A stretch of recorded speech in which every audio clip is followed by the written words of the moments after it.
So I was just curious if you might speak to this tension of making sure that we're in a posture of fostering relationship with anyone and everyone, but then also being values led and really prioritizing inclusion and equity and how we do that in our neighboring work. I hope that feels clear. Yeah, sure. I would think from an ABCD perspective, from the beginning, a central idea, a central value, and a practice had to do with inclusion. We have always emphasized that the strongest the community can be is if everybody there will give their gifts. That's it. You can't be stronger than that, right? And so the problem in a lot of communities is everybody isn't giving their gifts, and therefore a lot of our work is how do you foster that kind of gift giving that results in inclusion, right? So I think when Peter Block and I wrote a book called The Abundant Community, we sort of came to the conclusion that the three most important things about an abundant community is, number one, it recognized the gifts of all the people who are there. Number two, that it had a vehicle by which they could magnify their purposes, their power, and their production, and that's called, in our minds, an association. And third, that they are intentionally about inclusion. And the reason for that is, if the two most important things for community building are gifts, right, and associations, then the magnification of the number of gifts that get manifested through various ways of associating, right, that results in inclusion. In other words, they go together. The idea is, how can we get everybody here to contribute? And why are the people who are not contributing? And have we listened to them? And do we understand what in particular they think is important that they can contribute? So I would say the domain that we've always been heavily focused on is the idea of inclusion. And I think that always expands diversity. And probably very likely does, because the more you get to people who are the most disconnected, the more you're likely to find that they are people who are disconnected in the larger society too. So that whole set of values and practices, I think, has always been bedrock. Now, then there's a question of equity, right? And what's the first category? I think I said justice, equity, and inclusion. Okay. And on the equity question, I would say that we have, in one way, we have not been awfully much, I don't want to say, we've not been too much engaged with what I think most people think of as equity, for a strange reason, which is that most ABCD organizing, I mean, one of the principal values I would emphasize is small is beautiful. Large is impersonal. So we've always been focused on small places and small groups. If you focus on a small place, it is very often true that, at least by ethnicity or race, the people who live there are all of one ethnicity or race. So that usually the question of equity among them is not their issue. If there's an issue, it is the social justice issue, which is about outside. Does that make sense to you? So in my mind, having been involved in both forms, Alinsky and ABCD, I'm a big enthusiast about Alinsky organizing. I think every neighborhood should have the capacity to do both. And so I think the social justice equity issue usually means you're going to have to look outside. And that Alinsky organizing tends to be a more effective tool than ABCD if you're looking outside. If you're looking outside from a social justice point of view. Right. So, for 30 years, I mean, I was a co-founder of 2 of the national Alinsky training operations, right?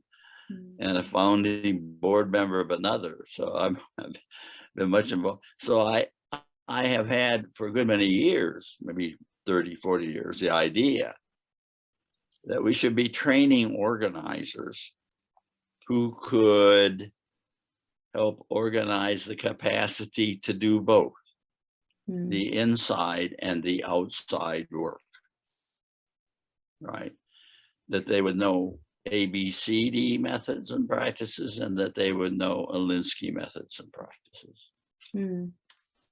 And so that both of those, and with my Alinsky friends, I always said, because you're always focused on the outside, it's like you're in a fight and you decided to tie one hand behind you.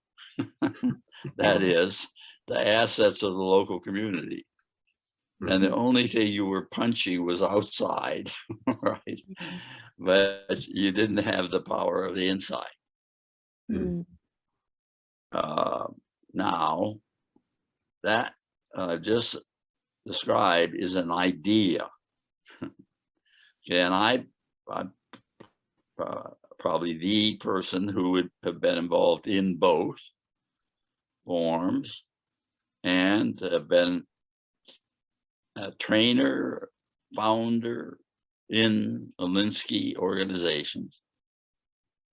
I've worked with the leadership, most of whom are my closest friends, about this idea of being what I call two-fisted organizers, right?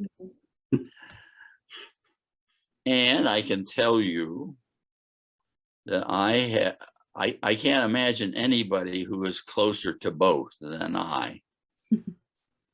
And I can tell you I failed. That it's an idea whose time has not come. Talk about things where its time has come. This is an idea whose time has come. And so over the years, I've really tried to observe and think very carefully, why is it, for instance, that I can't really get my friends in Alinsky groups and Alinsky organizers to take on developing the capacities of the local neighborhood and its assets as a part of the power of problem solving. And I'm pretty clear what the answer to that is in most cases. And it is the nature of the people who go into Alinsky organizing is the issue.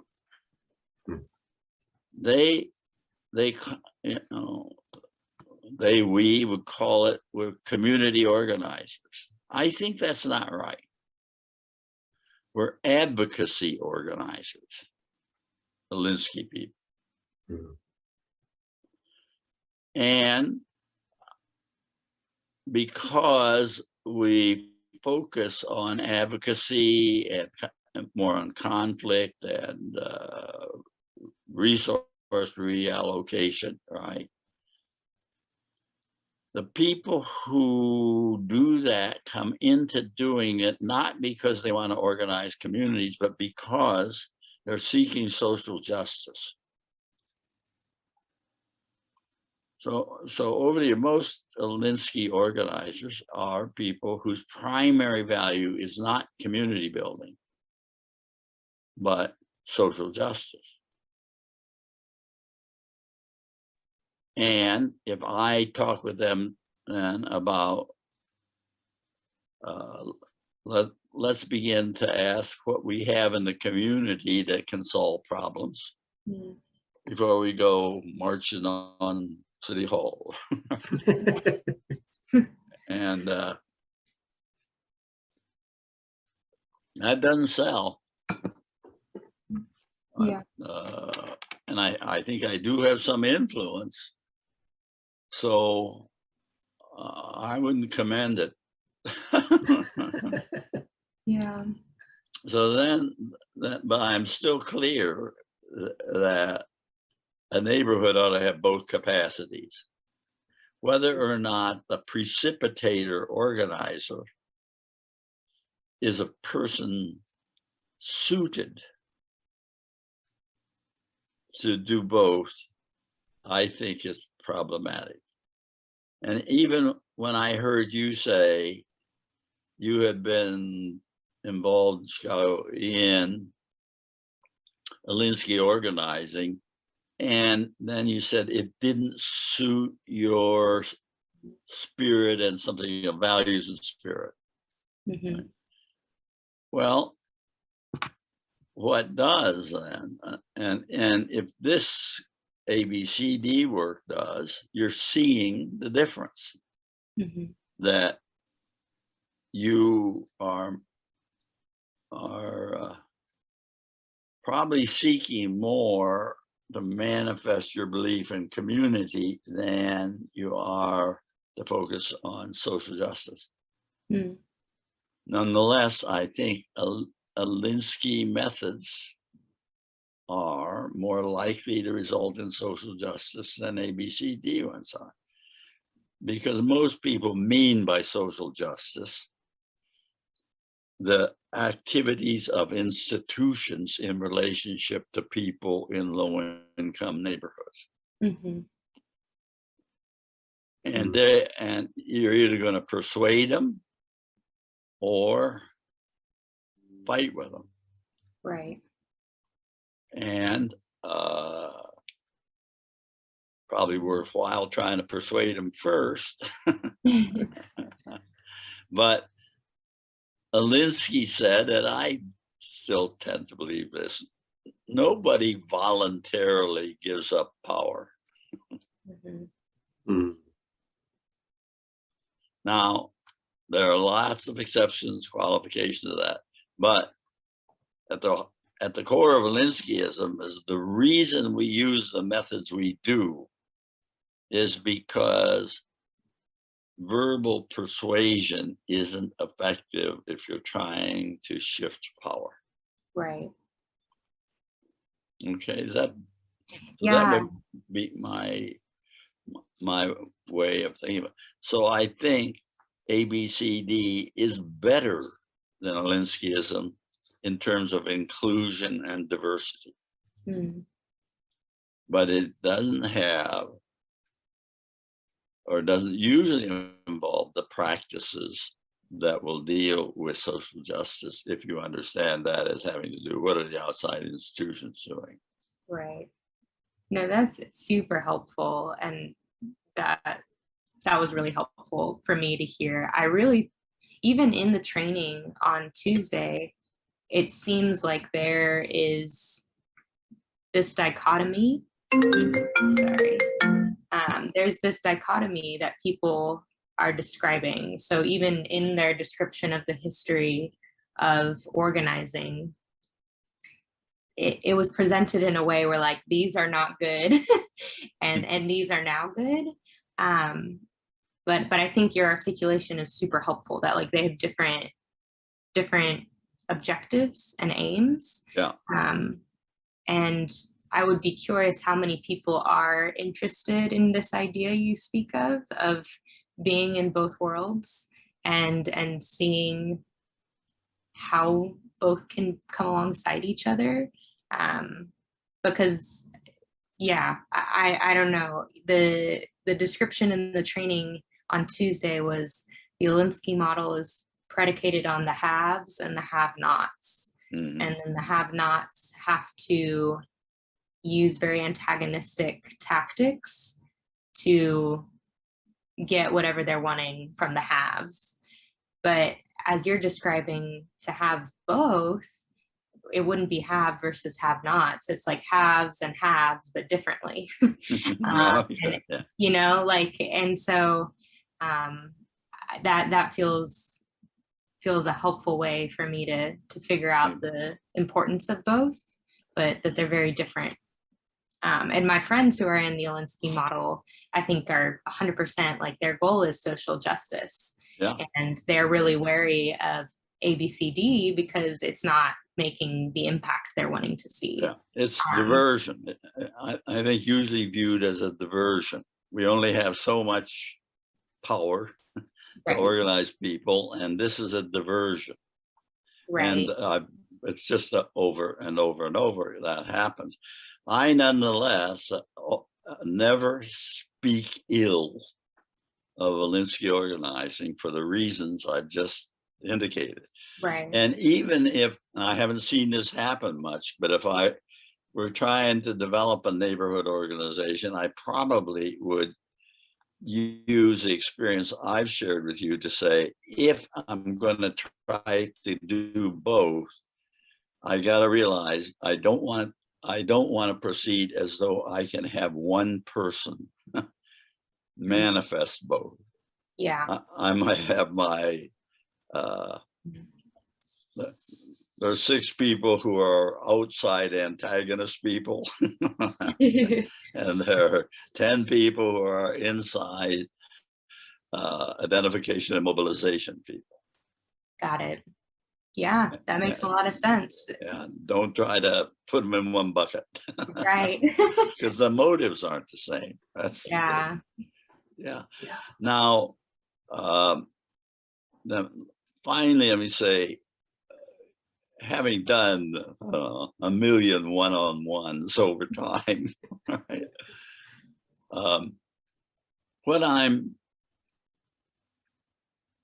If I think about almost anybody I know,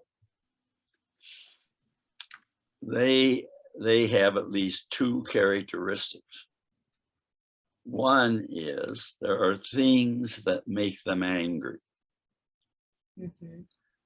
The other is there are things that they value about themselves that they would like to and do often contribute. Right. Mm-hmm. I think almost everybody has those 2 aspects to their nature. So Alinskyism is a way, by and large, of saying we deal with the anger part. Right. Okay. ABCD is we deal with the contribution part. Mm-hmm. And the problem, I would say, tactically and strategically with Alinsky organizing is